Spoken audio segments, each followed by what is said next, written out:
Mr. Busy. There has never been anybody quite like Mr. Busy. He could do things 10 times as fast as you or I ever could. For instance, if he was reading this book, he'd have finished it by now. He lived in a very busy-looking house, which he'd built himself, as you can see. It had lots of doors and windows, and do you know what it was called? Weekend Cottage. Do you know why? Because that's how long it took him to build it. One fine summer morning, Mr. Busy was up and about bright and early at 6 o'clock. He jumped out of bed and had a bath and cleaned his teeth and cooked his breakfast and ate his breakfast and read the paper and washed up and made his bed and cleaned the house from top to bottom, by which time it was 7 o'clock. Busy Mr. Busy. Now, next to Mr. Busy lived someone who wasn't quite such a busy person.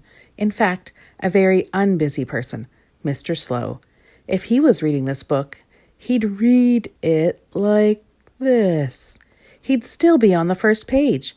And that same fine summer morning at 7:05, when Mr. Busy knocked at his door, Mr. Slow was fast asleep in bed. He'd gone to bed for an afternoon nap the day before, and somehow hadn't woken up until he heard Mr. Busy knocking at his door.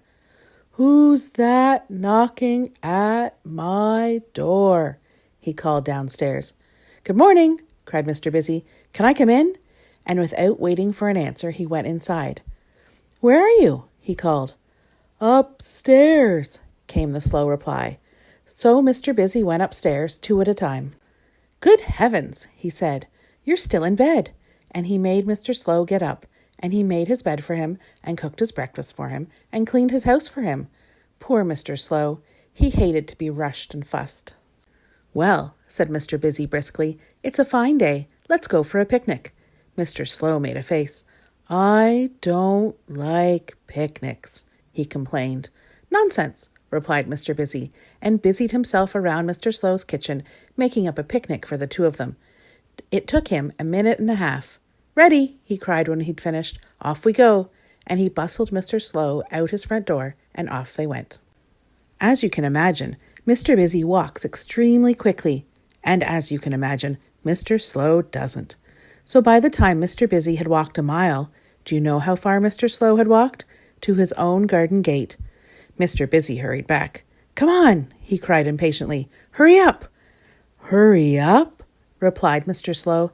"Impossible." "Oh, all right," said Mr. Busy. "We'll have a picnic in your garden.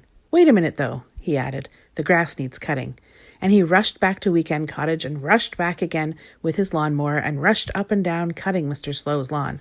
It took him 2.5 minutes. It would have taken him 2 minutes, but he had to mow around Mr. Slow, who couldn't get out of the way in time. "And now," cried Mr. Busy, "picnic time!" And together on that fine summer day, they had a fine picnic.